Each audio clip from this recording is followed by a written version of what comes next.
All right, tonight we're going to be again in the Gospel of Matthew chapter 15, verses 21 through 28. Tonight we're going to look at a Gentile woman's great faith.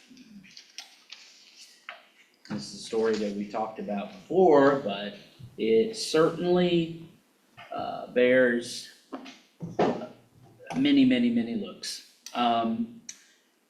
The purpose statement for tonight is to affirm the great faith that can be shown by what the lesson calls worshipful struggle with God. I like that. I like that way of looking at what happens in this passage. So we just want to, Matthew 15, verses 21 through 28. Now the key verse from this is verse 28. Jesus answers and says, "Woman, you have great faith. It will be just as you wish." And right then her daughter was healed. Now that comes from the Common English Bible, which is a newer translation. But if we look in the New Living Translation in Matthew 15, there at verse 28, we read this. Okay. "Dear woman," Jesus said to her, "your faith is great. Your request is granted." And her daughter was instantly healed. So taking that together with the purpose statement that we're going to affirm that great faith can be shown by worshipful struggle with God. Now, as a pastor and as a reader of the Bible, there are some passages that I kind of like to avoid in sermons. I don't know a bit about you when you're reading it. Carol and I just passed this isn't the only one in the Old Testament, but we just passed through I think it's the second time where the heads of the sons of Saul, 70 of them, were put in bags and given to Jehu, the ruling king in Judah, to fulfill the word of Ahab's sons, to fulfill the word that God spoke to Ahab. 70 heads just left out at the city gate is kind of a reminder. We need to get right, or that's I try to avoid some stuff in the Bible. I wrestle with it, but let me give you some of my favorites. That Psalm 137 verse 9, "A blessing on the one who seizes your children and smashes them against the rock." That's a good one right there. That's the Israelites just bearing their soul to how angry they are about being oppressed by the Babylonians. It's a vengeful kind of statement. Here's another one, Deuteronomy 28, verse 27.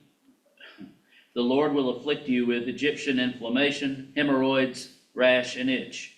You will be untreatable." Wow. Yeah.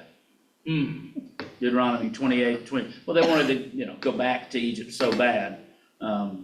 Moses kind of says, well, here's another one, and we just read this one, the prophet Elisha. Those are great stories. Elisha, the narratives of Elijah and Elisha in 1st and 2nd Kings are really something, aren't they? Elisha went up from there to Bethel. As he was going up the road, Elisha had a problem like I've got. No hair on top. As he was going up the road, some young people, kids basically, came out of the city and they mocked him. "Get going, Baldy, get going." They called him Baldy, right? Turning around, Elisha looked at them and cursed them in the Lord's name. Then 2 bears came out of the woods and mangled 42 of the youths. Thanks be to God, right? The word of the Lord, right? Wow. Don't mess with Elisha. So, I'm not saying that I'm Elisha, but watch out. Okay? Watch out. I haven't seen any bears around here, but that doesn't mean they're not there. So Got that right. right. I did see a police officer this morning. I thought I'd just share, giving me the eye when I pulled up I won't tell you what time. But he was in the parking lot. So if John Klein watches this recording, he'll be proud that he was out there. When I pulled by him coming up the hill back here, his car went turned around. Mm-hmm. I parked right beside the building, got out, and then turned the light on, and then he went, and he left. So Yeah. they're watching out for us, folks, so I that's think that- good. that That's was good. That was a good thing. It was a good thing. Definitely, Probably thinking, who in the world? But I think they know especially most this of time them. of He morning, might have Most been of them know thinking, what my have they car. come to do? at that time of morning, yeah. Yes. Well, most of them know my car. So, Wow, yeah, but I'm sure anyway. they do. But anyway, I just thought I'd share that. Doesn't have anything to do with anything else, just, there you go. All right, so, yeah, there's some verses in the Bible that, how do you preach, get going, Baldy? Yeah, you could find a way, I suppose, but this is uncomfortable. This passage can be uncomfortable. So I wanna just start out with a discussion before we read the passage. Are there scriptures that you find uncomfortable? I mean, the Bible's a big, thick book, but are there any just, sometimes they just kind of pop out at you. There's some, oh yeah, that story has always made me a little uncomfortable, or what? Any that you can think of besides the one that I've mentioned? The one I read this morning, and I'm sorry, I can't quote it exactly like it was, but it was about them eating their children. Oh, yeah. Yeah, the story of the two women. Yeah, the food was getting really bad, and so one of the women, they said, all right, we'll cook your child today, and then tomorrow we'll cook mine. But when it came time to cook the other child, the other lady said, you're not gonna do it. And so they went before the king and, basically just saying, hey, she made a deal. And so then the king just saw how far gone Israel was and just tore his robes and was just forlorn at that. But yeah, you're right. Yeah. Yeah, so that's a good one, Carol. It was Good. a Are there any other ones? hard one. I find the story of the ark uncomfortable. All the people dying Oh, yeah. outside it. The Bible doesn't mention them, but they're, everybody except for Noah and his clan are drowning. There was many years ago, NBC did a special called The Bible. And the only part of it I liked was at the beginning. Noah was in the ark with his family, and he was telling them the story of the creation, which was a neat way of, in the beginning, God created the heavens and the earth. And that would have been way before Moses. But what happened there was, while they were inside the boat and he was telling them that story, the people were clawing at the edge of the ark in the water. And I said, finally. I never saw them on any flannel boards in growing up in church, but finally, there they are. And I'll tell one more thing, and then we've got some people that have unmuted. I did see a really nice, people wonder what happened to the dinosaurs, and there's a cartoon of the ark sitting there, and then there's these two dinosaurs on this little hill that's being covered up by water, and the caption was, that was today, huh? And there you go. The flood was coming today. The flood, yeah, that was today, So if you're ever wondering what happened to the, so anyway, all right, who would like to chime in? What makes you uncomfortable? Okay, James, Yes, I turned it down. I'm I still, know, I got you loud in here, go ahead. okay. The absolute worst thing is when they crucified my Lord. Okay, it's terrible, you're absolutely right. Yeah, no doubt. Yeah, Yep. and the crucifixion narratives, it's terrible. Yep. Yeah, it really is. Thank you, Carol. Gail, go ahead. Versus Vicky, my worst hard one is the verse that says he wept. Jesus wept. Yep, John 11:33. Yep. Wow. Yeah, that's hard. That's good. I have, ever Okay. since I can remember, I have been bothered by the fact that that fig tree was destroyed. Oh, yeah. It always bothered me. I mean, the lesson we had recently on that really helped me with that, but I just never could get over the fact that he destroyed a tree, a fruit-bearing tree. Yeah. Good. So the question that follows this is, how do you handle these passages? And And there really are three options: dig in, ask for help, or avoid. And you know, there are people today, and I think when we read the book, was it Reading While Black? I think is what it is, Esau McCauley's book. He said to this day that his grandmother will not read the Apostle Paul because Paul doesn't condemn slavery. If slaves, obey your masters. Those verses were used during Jim Crow. She grew up in that kind of, you know, that kind of environment. And so to this day, she avoids them. And I'm not saying whether she's right or wrong. I'm just saying avoiding them is one way to do it. But I encourage you to do one of the first two, to dig in, ask for help. All right, now you can ask God for help. I really think Google is not a place to go and ask for help. I tell my students that all the time. At Point, they listen sometimes. But the problem with things like Google and the internet now is that many people have gotten the idea that they're some kind of Bible scholar because we have access to so much information. But a lot of it on the internet is, to quote a sheep, bad. It's bad. I mean, it's just bad. You know, I mean, it's so if you want to get the good stuff, you know, that stuff is like subscription based. I mean, you can get some good free stuff on the internet, but not solid, penetrating stuff. So I just want to encourage you with that, to dig into the Word, to pray for God to open the eyes of your heart, to open the Scriptures to you, as He did for the disciples following the resurrection. So, and that's one thing that I think would help us. And if you really get stuck, you can ask me. I'm not saying I'm going to give you the right answer. I'll give you an answer. I may not give you, a lot of times I'm not going to give you the answer. Okay, I'll give you an answer. So, yeah. So anyway, let's read the passage, all right? Lo and behold, we have a passage to read. So here we are in the Gospel of Matthew, chapter 15, verses 21 through 28. Would someone like to read that? Go ahead, Carol. Jesus left that place and went away to the district of Tyre and Sidon. Just then a Canaanite woman from that region came out and started shouting, "Have mercy on me, Lord, Son of David. My daughter is tormented by a demon." But he did not answer her at all. And his disciples came and urged him, saying, "Send her away, for she keeps shouting after us."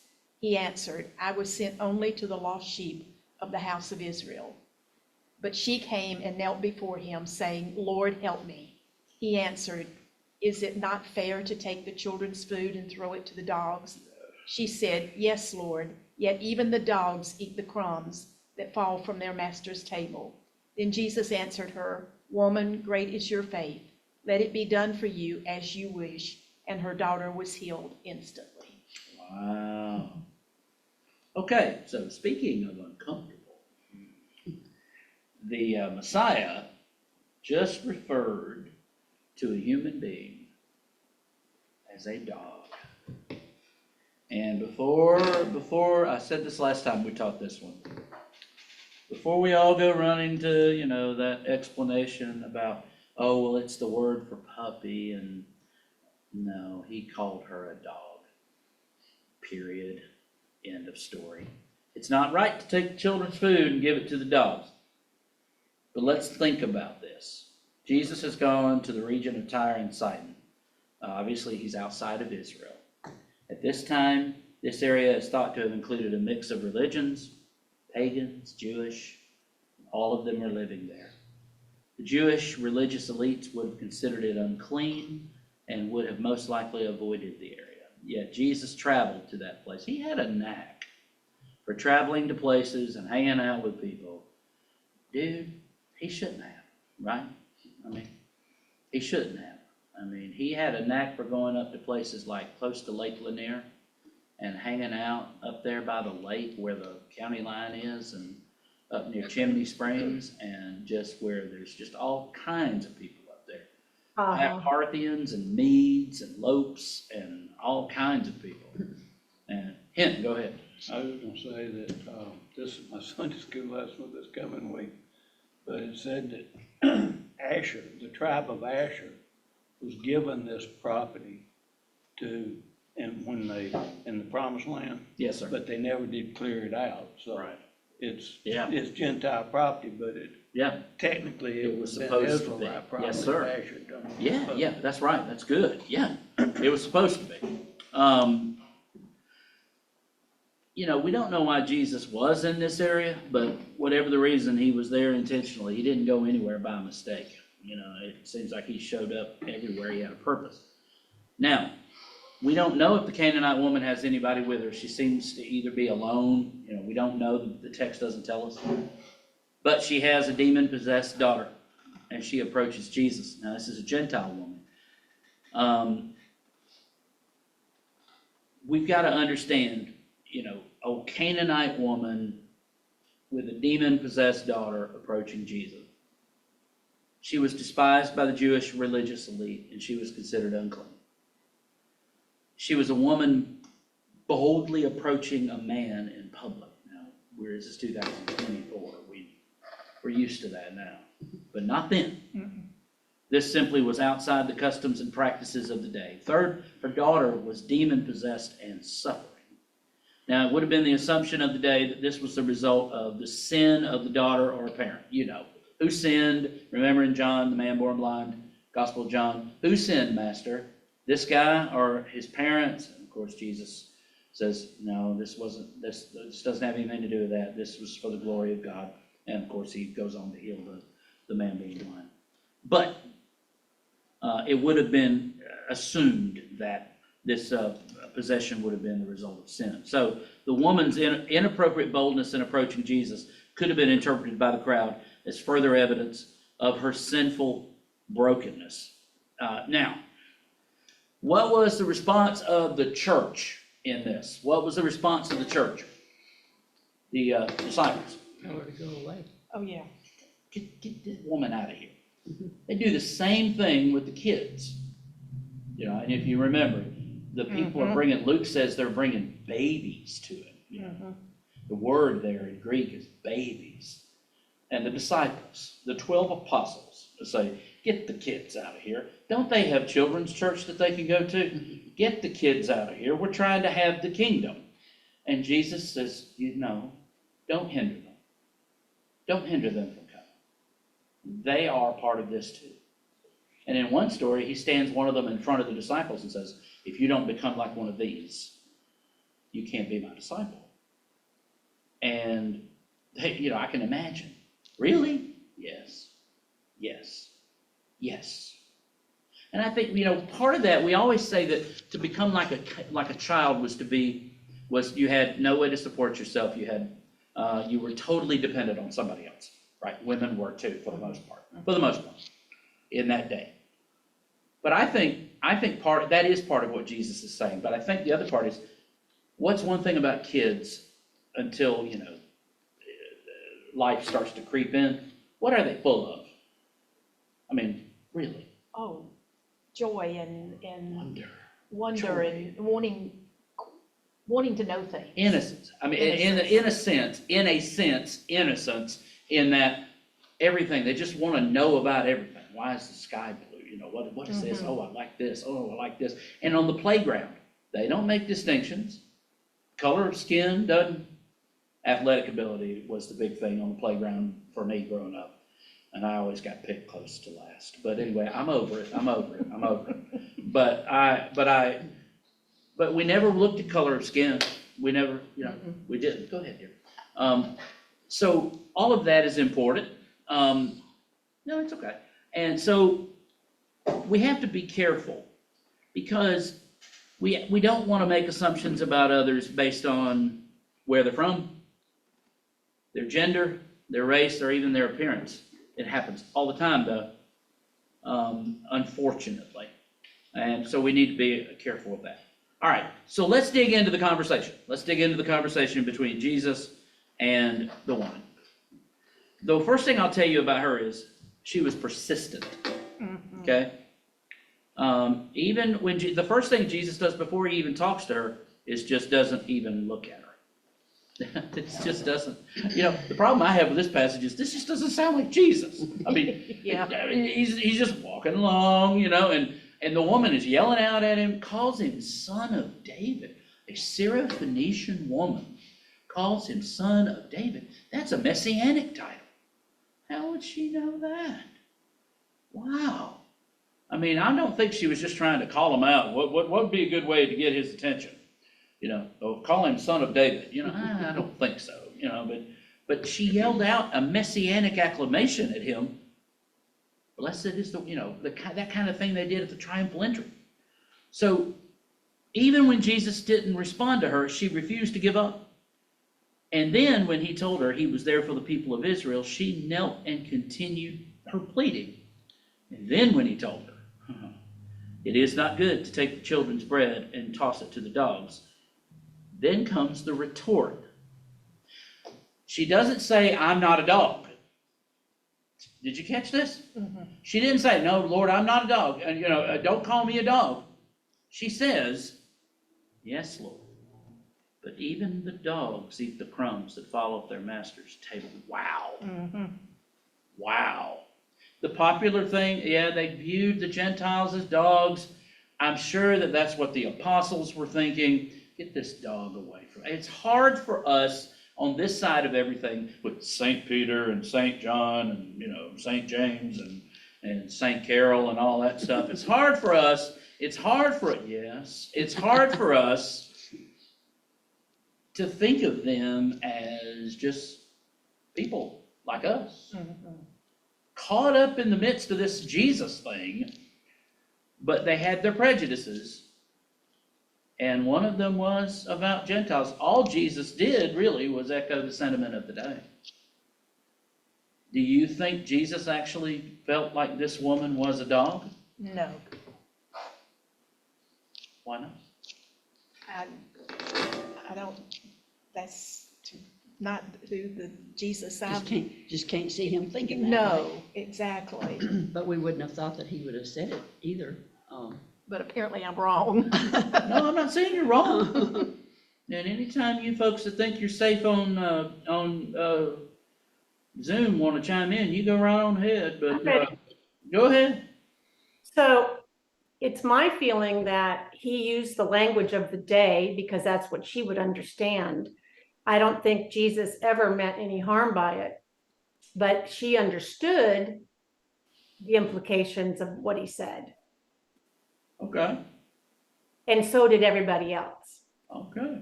That's what I'm Speaking thinking. their language. Oh. So you don't think he thought she was a dog? No. Yeah. We don't have time to answer that tonight. All I know is what he said. He said, now he's talking about his mission. I was sent only to help God's lost sheep, the people of Israel. But she came and worshiped him. This, the NLT says worshiped. Pleading again, Lord, help me. Jesus responded, it isn't right to take food from the children and throw it to the dogs. So it's not the first person who was not a Jew. There's all those other people that he has talked about and has come across that were not Jews. Mhm. And, his love went out to them. Okay, all right. Hinton's got one for us, Hinton. I was gonna say that the reason he was entire inside and anyway was to get away from the crowds. He had just been, I think he'd been mobbed in the first part of that up there, and he left them and went to tired inside and to get away from the crowd. Sure. And then this lady comes running up to him, and his disciples, first of all, tell him to get rid of her because they're basically there to rest, I think. Okay. And the fact that she was a Gentile and everything, I think he just used the language of the day because that's what she would expected him to have said. Okay, all right, good. All How is right, it translated? go ahead, Gail. How is it translated? I mean, is it translated as that four-legged animal? Yes, ma'am. Dog. Well, do you think it meant the same to them then as it does to us today? It was a slur.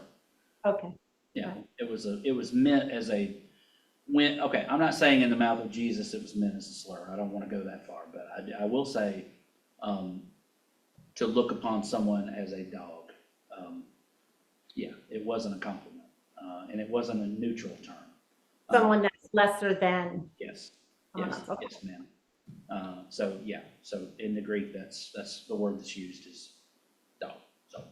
All right, but let's keep going. Let's keep digging, all right? Because that's what I asked you at the beginning, what do we do? Do we avoid it? Do we dig in? Do we ask for help and that? So let's keep going because I think there's some things here. And I really want to talk about Jesus's response to her, both sides of it. The dog comment, then her reply, and then his response to her after that, when he says, "Whoo, great is your faith." You know, it reminds me a little bit of the centurion who came to him and said, this is one, Gail, you brought up a point, and I you know how I tried to not chase rabbit trails too far, but you brought up a point about Jesus having expressed kindness and healing and forgiveness to folks who are not Jews already. This is why it's important, I think, for us to not read. Now, some of the stories in the Bible are chronological, okay?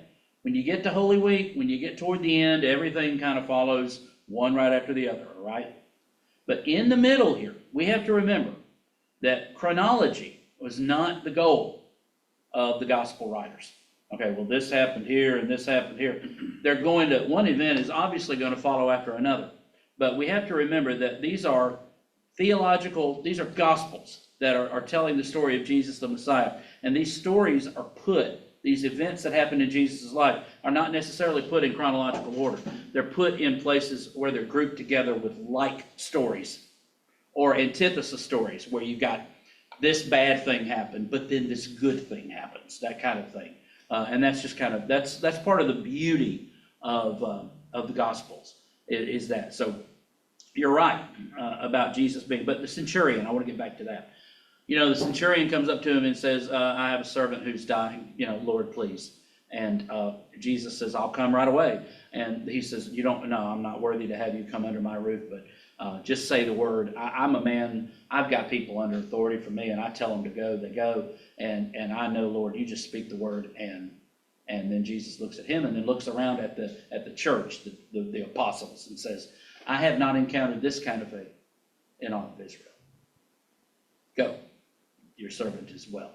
So yeah, Gail, you're right. But it's such a striking turn here, isn't it? A dog. But let's keep up. Let's go, because I want to see what's going on here. What do we make of this? There are some options. We've got some options. He did not engage the Samaritan woman like this in John chapter 4. Remember that? Yeah. The only reason he went into Samaria was for her. And then that kick-started a time of ministry for him in Samaria. Another place that it was good for a Jew not to be. But his encounter with the Samaritan woman is nothing like this. But here, let's just, how might we look at understanding Jesus' comments, all right? Here's some ways. Perhaps he was using this as a teaching moment for his disciples. This is the kind of thing that a Jewish teacher would do. Perhaps he was using this to teach his disciples something. This gave him the opportunity to banter with the woman and ultimately agree that he would heal her daughter. And it would also signal that Jesus came to save more than just the people of the old covenant. All right? Okay, that's one. All right, perhaps the woman changed Jesus' mind and attitude. Now this one, people get a little, I start seeing the computer screen shape when I start saying things like this.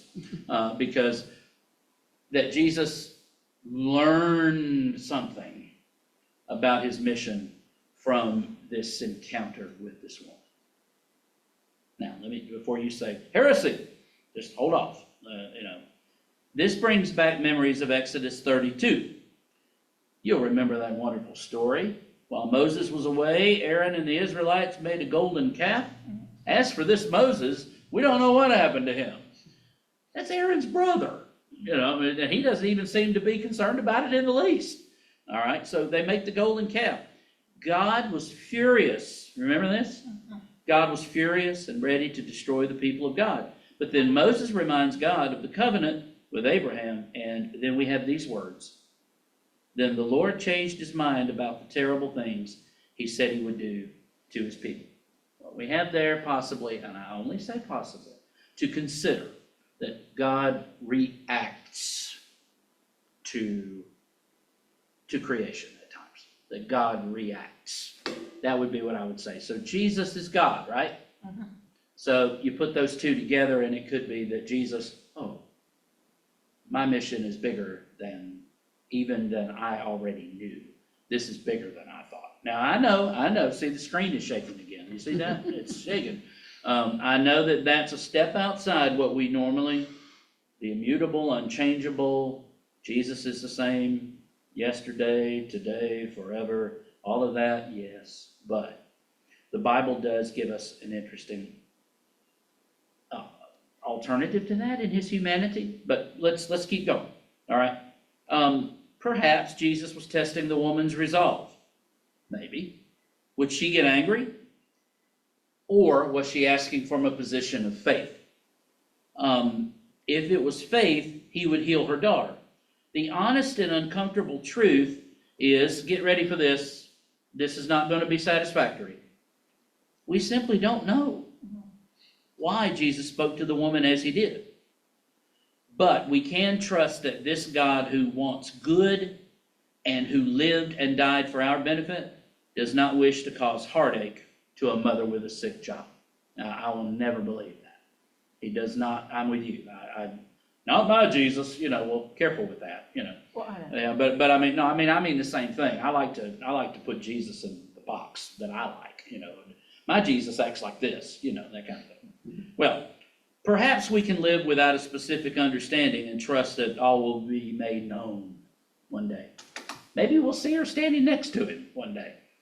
What was that dog business about? If I get asked that again, if I had a nickel, I'm sure, get this guy out of here, Everybody asks me about that comment, forget it, but I want to know. Do you want to know? Inquiring minds want to know, right? All right. But anyway, all right, so Paul gives us a word of comfort in his first letter to the Corinthian church. He says, now we see a reflection in a mirror. This is at the end of the misapplied 1 Corinthians 13 read at weddings. He says, now we see a reflection in a mirror, then we will see face to face. Now I know partially, but then I will know completely in the same way that I have been completely known.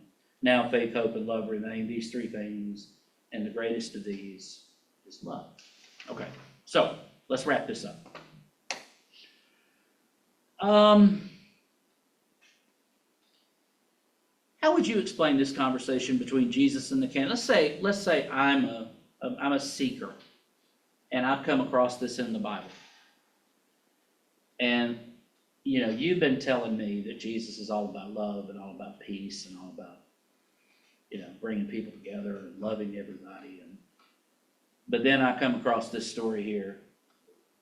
How would you explain this conversation between Jesus and the Canaanite woman to someone else? How would you help me to understand? Gail has unmuted.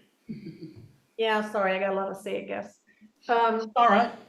I would say that Jesus was testing her Okay. by seeing that comment and looking to see how she would react. And the way she reacted was exactly what he wanted, to show that she was serious and that she believed. Okay. That's an option. Absolutely. I think it was the first one you said, that Jesus was trying to teach the others that it's not just the Israelites he's trying to save. Okay. That could be. Yeah, it's good. That's good. I noticed nobody's going to my Jesus learned something in this. It was a good retort, though. You have to admit This Syrophoenician woman, it's not good to give the children's bread to the dogs. And she goes, ah, yes, but even the dogs get the crumbs that fall from the children's plates. And he goes, ooh, good, I like that. Wow, that's better than anything you guys would have said, looking around at his, that's, if I was writing the Gospels, that's what I would have written, but Right. they didn't ask me to do that. So, no, that's good. I think that's good. And those can be held together. The two that Gail and Vicky mentioned can be held together, and the passage can be understood for the beautiful passage that it is. But the uncomfortableness of Jesus' words is still there. And so we're just wrestling with it, We're wrestling with it. So yeah, that's good. But how do we learn to be at peace when not everything in the Bible can make sense to our finite minds? We're not going to understand it all. But how can we be at peace with that reality? How do you do that? I mean, because I know, Carol, you and I are running through the Bible. We read things all the time, and I know y'all are too. How are you at peace with that? Because you can't be. Well, It's God's word. Oh, go ahead. That's fine. Go ahead. I don't want to talk over Carol. no, go ahead, Gail. Go ahead, Gail. It's God's word. Okay? Why would I be uncomfortable with it? It's God's word. I mean, it's there for a reason and not for us to find out what that is. Okay. Good. All right. Good. Carol? Well, I was just gonna say, as I read some things, yeah, there are things that I don't understand, Sure. but I'm not expected to understand everything. Right. And so I think even though I don't understand some things, there's still much in the Bible to understand and to take hope in and comfort in, Yeah. and know that, ultimately, God is with us, and, That's good. Part of it would just be believing, right? Right. yeah, Trusting. Yeah. Trusting. Believing and trusting. yeah, Yeah. I like that. yeah. I'm gonna say, if you read something in the Bible that you don't understand and it doesn't sit right, well, you pray about it. Ask God to give you an answer. And you'll be surprised how you get the answer sometimes. Yeah, that's true. That's true. I mean, I'll be completely honest with you. Job, I don't understand that. I don't understand the Creator playing dice with the accuser and with Job. Just betting, just saying, I'll take that bet. And that's basically what happened. Now, Job is satisfied. See, the point is that when everything is said and done at the end, Job is satisfied. And the answers that he gets from God, as Hinton just said, they're not the ones that I was expecting the first time I read through Job. I thought for sure that God was going to, and just lay it all out and everything. And God just says, who is this that darkens counsel? Who are you? Let me ask you some questions. See, that's that same kind of interaction that we have with the Syrophoenician woman, where it seems awfully harsh. But at the end of it, Job shows great faith. The Syrophoenician woman shows great faith. And it works out. It works out. So, So I think that's important for us. And I hope the Canaanite woman inspires us to approach God, even and especially when God passes us by, or it feels like he's trying. There's that interesting verse in the Gospel of Mark. And what's wonderful about it is Matthew and Luke were really uncomfortable with this one line in Mark. And so they didn't put it in theirs. When Jesus walks on the water, he sends the disciples out. And then in the middle of the night, he comes walking to them. And, they think it's a ghost. And then Mark inserts this line, and only Mark. and he intended to pass them by. Mm. And when somebody's reading that, or when I'm reading it, and it's like I go, "Arr!" I'm like, wait a minute, what? Wait, whoa. You know, wait a minute, what? He intended to pass it, not in my Bible. My Bible says he got in a boat with them, you know. But he intended to pass them by. And that really just, there's gonna be times in our life where, you know, we're gonna feel a distance from God. And it may not be us pulling away from God. I hear this all the time. Well, God never pulls away from us. Careful. Careful. If you've never experienced the silence of God, it is my prayer that you do that quick. I mean, I hate to be like that, but if you've ever knocked on heaven's door and nobody answered. Now, I know again, this is starting to shake again, you know, because God always answers. Well, I Not think there are always. times when God is just, read the story of Elijah. Read the story of Jesus. Read the story of Paul. All over the Bible. And throughout the history of the church, people have experienced what they call the dark night of the soul. And I'm not talking about Batman. Okay? But the dark night of the soul, St. John of the Cross made it where we go through this darkness, this period of what feels like separation. Jesus went out into the wilderness to be tempted by the devil for 40 days and 40 nights. And then that cry, as Carol Garrison talked about, from the cross, my God, why have you forsaken me? He didn't just say, oh, I'm supposed to say this now. This was the feeling of his heart breaking on that cross. So let me encourage you. Let me encourage you to be encouraged by the Canaanite woman. Keep knocking. Keep knocking. Keep knocking. Jesus even said that. He used the story of a woman who kept going to this judge who asked him for justice. And he just said, I got to get rid of this woman. Just whatever. You can have, you know, of course, that's not God. God's not like, well, if I give him what he wants, will he go away? You know, of course he will. But that's not our God. That's not who God is. So I hope she encourages you that maybe when God is silent or intends to pass us by, that we'll keep following him and keep asking. And I hope she's given you a good example in that regard. So let me pray, and then we'll be done. Almighty God, thank you for allowing us the boldness to approach you with our deepest needs for healing. We confess, Lord, our timidity of faith sometimes, and ask that you give the gift of holy boldness as we put our whole trust in you for all that is precious to us. It is in Jesus' name we pray. Amen. Amen. Folks, thank you so much for being on here. God bless you. Thanks to those that showed up here on Old Norcross. For those that will stream this, thank you for being a part of it. And we look forward to seeing you next time.